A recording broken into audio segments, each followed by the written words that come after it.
अम्मी जान कहती थी कोई धंधा छोटा नहीं होता और धंधे से बड़ा कोई धर्म नहीं होता। ये टमाटर कर दी रहा हूँ। हाँ जी, अम्मी जान कहती थी कि काम से बड़ा कोई धर्म नहीं होता। अब हर कोई ये बोल रहा है काम से बड़ा धर्म नहीं होता, मतलब काम करना तो इम्पोर्टेंट है।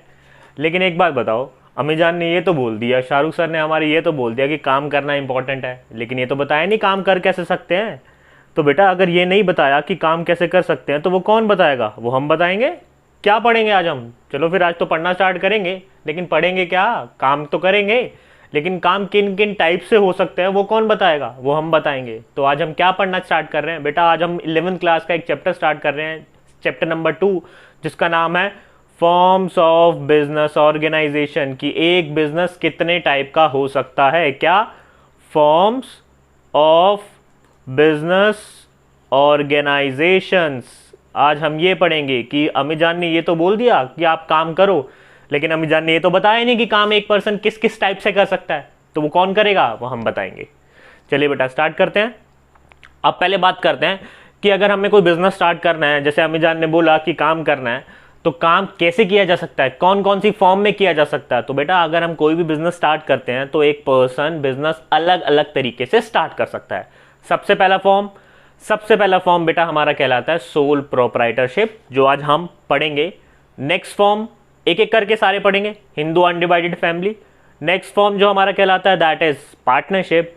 नेक्स्ट फॉर्म जो हमारा आता है दैट इज कोऑपरेटिव सोसाइटी। और जो हमारा लास्ट आता है which is joint stock company. यानी अगर हमने इस चैप्टर की बात करनी है तो बेटा इस चैप्टर में बेसिकली 5 फॉर्म्स ऑफ ऑर्गेनाइजेशंस है जो हमने पढ़नी है। First one is sole proprietorship, Hindu undivided family that is HUF, third one is partnership, next one is cooperative society and the last one is joint stock company. तो आज हम सबसे पहले स्टार्ट करते हैं हमारा first, that is sole proprietorship. Sir what is sole proprietorship? देखो बेटा नाम में ही पता चल रहा है, एक वर्ड है सोल और एक वर्ड है प्रोप्राइटरशिप। सोल मतलब अकेला, सिंगल, एंड प्रोप्राइटरशिप मतलब ओनर। यानी अगर कोई भी किसी भी बिजनेस का कोई सिंगल ओनर है, यानी कोई भी पर्सन अगर काम करता है वो सिंगल ओनर बन के काम करता है। जैसे आपके आसपास के एरिया में शॉप्स होती हैं, या फिर आपका वेंडर होता है, या फिर आपकी सैलून की शॉप्स होती है, वो क्या होते हैं बेटा? सिंगल ओनर होते हैं पूरे शॉप के। तो इस सारी ऑर्गेनाइजेशंस को क्या बोला जाता है? इस सारी ऑर्गेनाइजेशन को बोला जाता है सोल प्रोप्राइटरशिप। देखो होता क्या है, इन सारी ऑर्गेनाइजेशन में सारा काम कौन करता है? अकेला वही ओनर। कोई मैनेजमेंट की टीम नहीं होती, कोई अकाउंटेंट्स नहीं होते, कोई ज्यादा पर्सन नहीं होते जो उसको हेल्प करते हैं। ये सारा का सारा काम कौन करता है? सारा का सारा मैनेज करने का काम करता है वही सोल ओनर, सिंगल ओनर, जिसे बोलते हैं सोल प्रोप्राइटरशिप। तो देखो पढ़ते हैं आज। Sole proprietorship refers to that form of business organization. Sole proprietorship refers to form of business organization which is owned, जिसने ओन कर रखा है बिजनेस को, मैनेज भी वही करता है, and control by an individual who is in the recipient of all the profit and bearer of all the risk. अब मुझे एक बात बताओ बेटा, अगर मैं एक बात बोल रहा हूं आपको, क्या बोल रहा हूं बात? एक सेकेंड, हम जरा इंक का कलर चेंज कर लेते हैं। हाँ, अगर मैं बात कर रहा हूं कि सारा का सारा काम अगर सिंगल पर्सन कर रहा है, अगर सारा का सारा ओन करने का काम भी सिंगल पर्सन कर रहा है, मैनेज करने का काम भी सिंगल पर्सन कर रहा है, और हमारे बिजनेस को कंट्रोल करने का काम भी सिंगल पर्सन कर रहा है, तो ऑफ कोर्स ही बात है सारा काम अगर अकेला वो संभाल रहा है तो सारा प्रॉफिट जो होगा वो भी उसी का होगा, और अगर लॉस होगा, नुकसान होगा बिजनेस में, तो वो भी उसी का होगा। यानी सोल प्रोप्राइटरशिप क्या कहलाता है? सोल प्रोप्राइटरशिप क्या कहती है बेटा? वो कहती है कि अगर सिंगल पर्सन कोई भी काम करता है, सारा बिजनेस उसी ने संभाल रखा है, सारी कंट्रोलिंग वही कर रहा है, सारा बिजनेस मैनेज भी वही कर रहा है, तो उस बिजनेस से जितना भी प्रॉफिट होगा उस पे उसी का हक होगा। और अगर प्रॉफिट पे उसी का हक होगा तो अगर बेटा काम करते करते उसे नुकसान भी हो जाता है, सारा रिस्क भी उसी को उठाना है। जैसे आपके आसपास के एरियाज में सोल प्रोप्राइटर, बेटा जितनी भी आपकी शॉप्स होती है आसपास के एरिया में, वो कौन से बिजनेस होते हैं? Sole proprietor. वहां पे कोई एक पर्टिकुलर अलग टाइप की मैनेजमेंट नहीं होती, सिंगल पर्सन होता है, पूरी शॉप को संभालता है, सारा प्रॉफिट भी वही करेगा, मैनेज भी वही करेगा, ओन भी वही करेगा, सारी चीजें वही करेगा, इसलिए इसे बोला जाता है सोल प्रोप्राइटरशिप। अब अब हमने बेसिकली जो पढ़ना है ना बेटा सोल प्रोप्राइटरशिप में, वो क्या पढ़ना है? सोल प्रोप्राइटरशिप पढ़ते वक्त हमें ध्यान में रखनी है कि सोल प्रोप्राइटरशिप के क्या फीचर्स होते हैं, कौन से बिजनेस ऑर्गेनाइजेशन को एक सोल प्रोप्राइटरशिप बिजनेस ऑर्गेनाइजेशन कहा जाएगा। तो आज ये नेक्स्ट स्टेप में हम जो पढ़ना स्टार्ट कर रहे हैं वो है फीचर्स ऑफ सोल प्रोप्राइटरशिप, कि अगर एक सोल प्रोप्राइटरशिप कोई बिजनेस स्टार्ट करता है तो किस हिसाब से करेगा, उसके क्या क्या फीचर्स होंगे कि हम उसे बोलेंगे कि ये बिजनेस क्या है, सोल प्रोप्राइटरशिप बिजनेस है। अमेजान ने काम करने को बोल दिया था, अब लेकिन काम करते वक्त कौन सा पर्सन सोल प्रोप्राइटरशिप फॉर्म से काम करेगा वो हम सीखेंगे। बेटा सबसे पहली फीचर क्या है? Single ownership. आपको पता चल गई सिंगल ओनरशिप का मतलब क्या है, कि अगर उस बिजनेस को चलाने वाला जो ओनर है वो सिर्फ एक सिंगल पर्सन ही है तो वो क्या है? Sole proprietorship business. कोई और पार्टनर होना जरूरी नहीं है, अकेला बंदा हर बिजनेस को संभाल रहा है, मैनेज कर रहा है, कंट्रोल कर रहा है, तो वो क्या होगा? Single owner. Next, no separate entity. What is no separate entity? देखो बेटा नो सेपरेट एंटिटी क्या होता है, देखो एक होता है बिजनेस और एक होता है बिजनेसमैन। बिजनेसमैन तो नो सेपरेट एंटिटी होने का मतलब है कि जब भी हम बिजनेस ऑर्गेनाइजेशंस के बारे में पढ़ते हैं ना, अभी आगे पढ़ेंगे जब हम कंपनी पढ़ेंगे या फिर पार्टनरशिप पढ़ेंगे, तो बिजनेस और बिजनेसमैन को अलग अलग की तरह ट्रीट करा जाता है।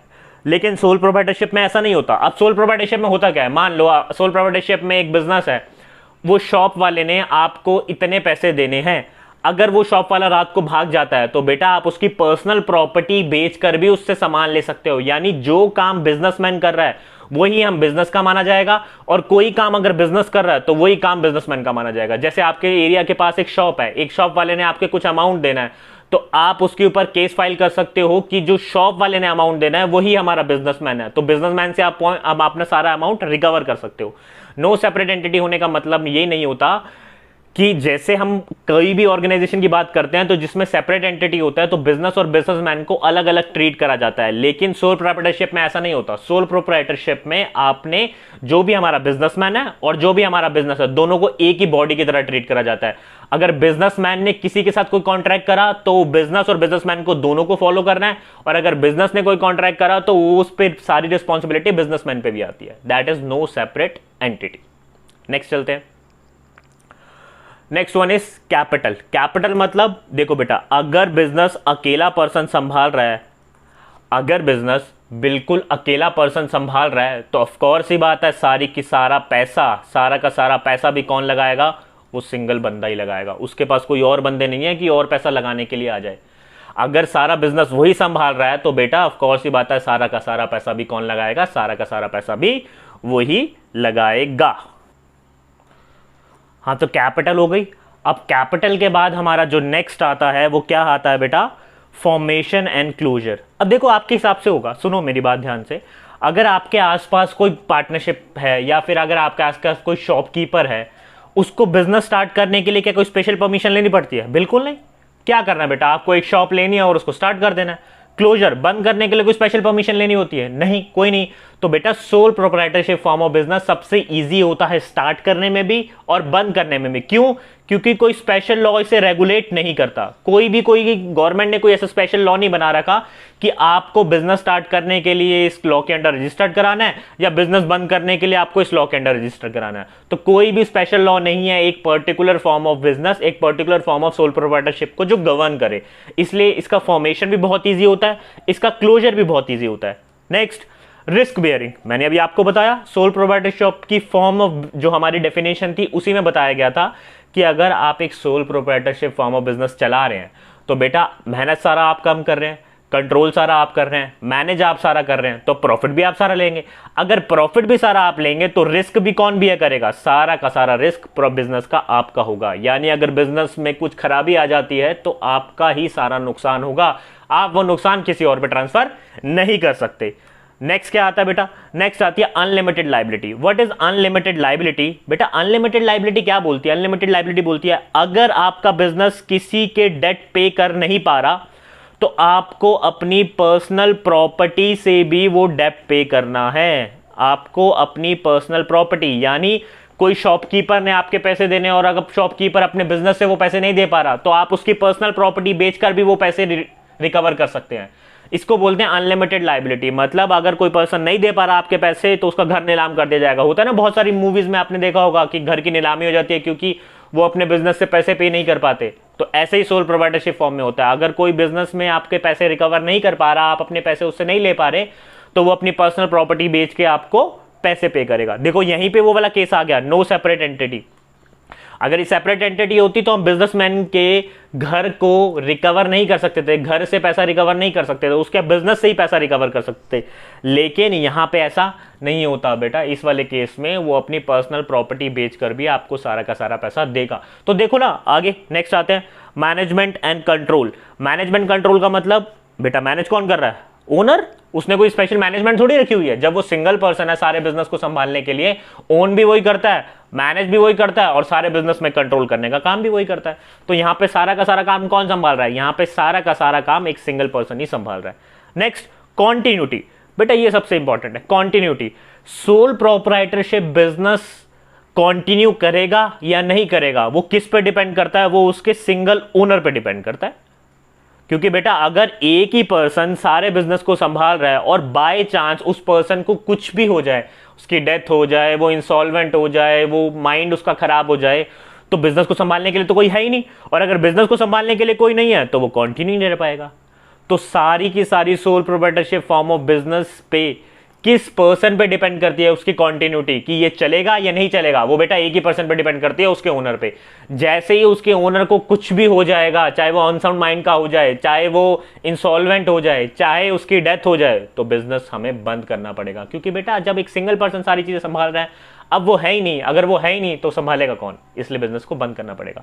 अब आपको देख के लग रहा होगा सर एक सिंगल ओनर, एक सोल प्रोप्राइटर कितने सारे काम करता है। सिंगल ओनर भी है, सेपरेट एंटिटी भी करता है, कैपिटल भी लगाता है, फॉर्मेशन क्लोजर भी इजी है, रिस्क बियरिंग भी सारा उसको करना है, उसकी अनलिमिटेड लाइबिलिटी है, मैनेज भी कंट्रोल वो करेगा, कॉन्टिन्यूटी।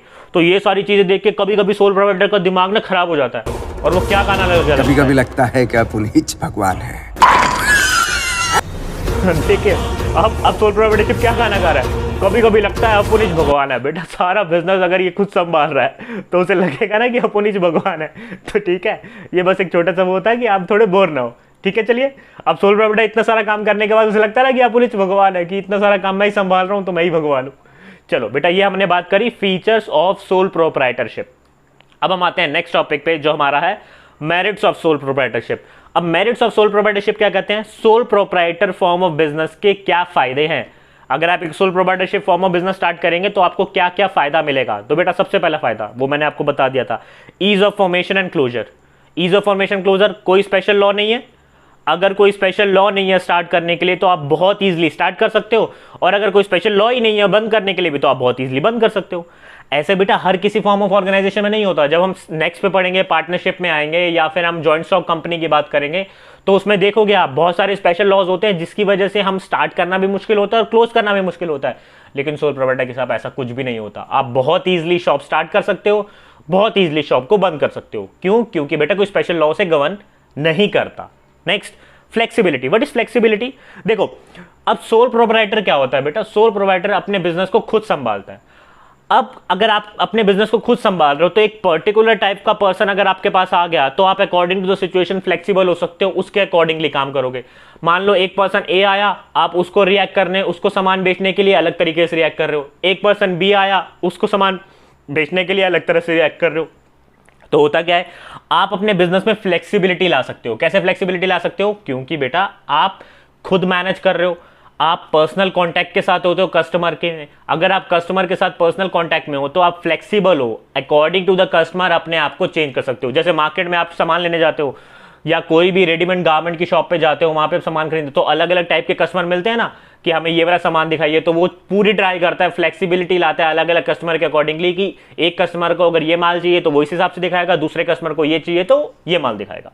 ठीक है, नेक्स्ट, क्विक डिसीजन मेकिंग। सारा काम आपका है, आपको किसी से पूछने की जरूरत ही नहीं है। अगर आपको किसी से पूछने की जरूरत नहीं है तो आप कोई भी डिसीजन खुद लोगे। अगर कोई भी डिसीजन खुद लोगे तो बहुत जल्दी डिसीजन ले पाओगे।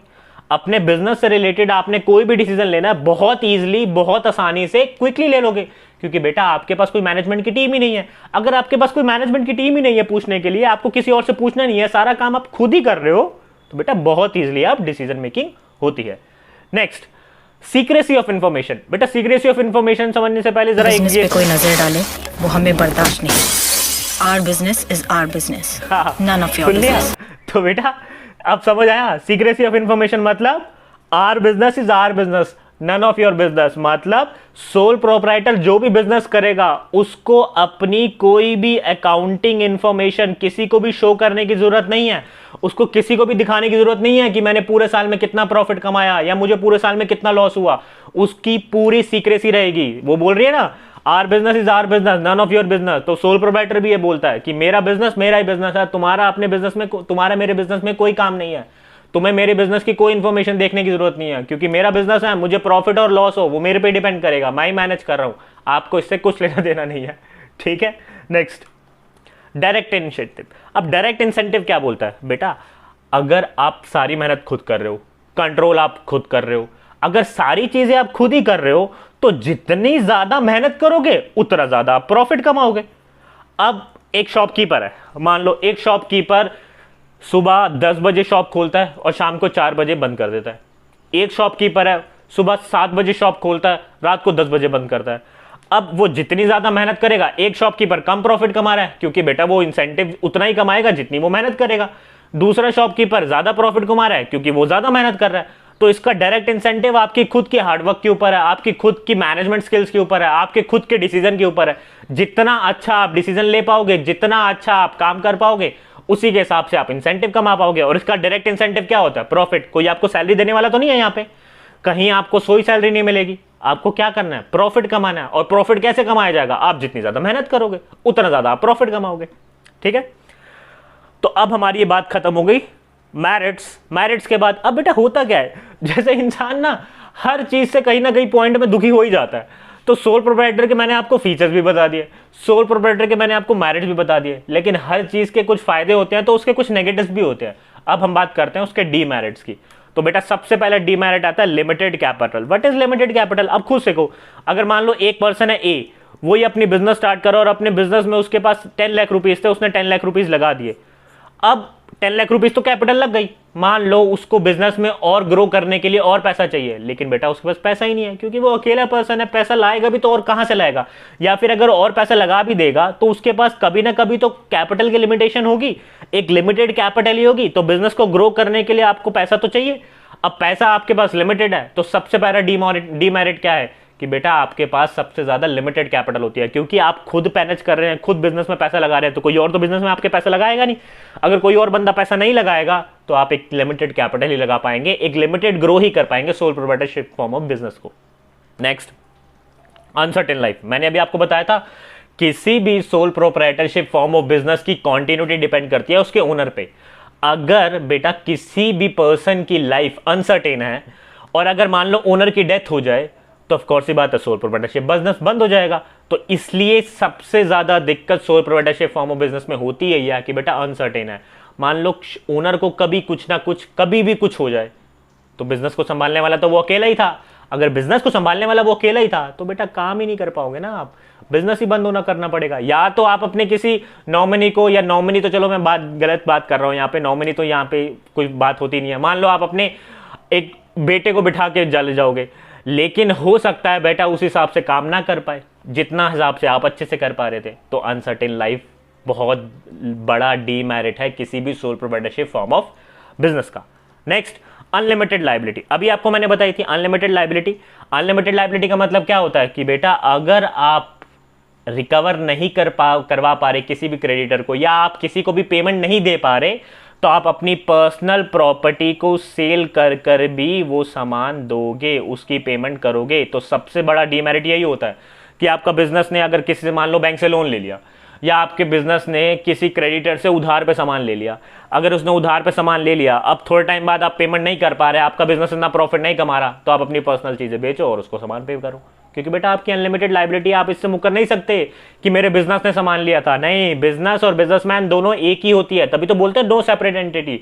इसलिए ये बात आपको ध्यान रखनी है कि अनलिमिटेड लायबिलिटी यहाँ पे बहुत ज्यादा है। इसी की वजह से यहाँ पे सबसे बड़ा डीमेरिट पॉइंट ये आ जाता है कि हमें अपनी पर्सनल प्रॉपर्टी बेचकर भी सामान करना होता है, रिकवर करवाना होता है सामने वाले को, क्रेडिटर को पेमेंट करनी होती है। And the last one is limited managerial ability. बेटा एक सोल प्रोप्राइटर है, अगर एक सोल प्रोप्राइटर एक सिंगल ओनर है, अगर सिंगल ओनर है तो बेटा सिंगल ओनर खुद डिसीजन लेगा, खुद कंट्रोल करेगा, खुद मैनेज करेगा। अब खुद बात सोचो, एक पर्सन के पास लिमिटेड मैनेजरियल एबिलिटी होती है, मान लो उसको कोई बहुत बड़े डिसीजन लेने हैं। अब उसके पास, बेटा मेरे को अपनी लाइफ में मान लो बहुत बड़े डिसीजन लेने होते हैं, तो मैं अपने पेरेंट्स से जाके पूछता हूँ, या फिर मेरे जो फ्रेंड्स होते हैं जो थोड़े से एक्सपीरियंसड होते हैं या उनको उसके बारे में पता होता है, मैं उससे जाके पूछता हूँ। लेकिन अगर आप एक सोल प्रोप्राइटर हो और अगर आप बिजनेस रन कर रहे हो, अकेले रन कर रहे हो, तो बेटा अकेले रन करने का सबसे बड़ा नुकसान यही है कि आपको मैनेजरियल एबिलिटी आप में सिर्फ अपनी वाली यूज करनी है। आप किसी और से डिसीजन ले ही नहीं सकते, क्योंकि आपका उस बिजनेस से कुछ लेना देना ही नहीं है किसी और पर्सन का। इसलिए आप सिर्फ अपने पास जितनी भी डिसीजन मेकिंग पावर है आपकी, या आपके पास जितनी भी मैनेजरियल एबिलिटी है, आप बस वही यूज कर पाओगे और यूज नहीं कर पाओगे। तो ये सारी चीजें हमने पढ़ी। क्या क्या बेटा? हमने soul proprietorship form of business पढ़ा। अगर सोल प्रोप्राइटरशिप हमने पढ़ा, तो सोल प्रोप्राइटरशिप में हमने सबसे पहले पढ़े फीचर्स, नेक्स्ट हमने जो रीड करा वो पढ़े मेरिट्स, और नेक्स्ट जो हमने पढ़ा वो पढ़े डीमेरिट्स।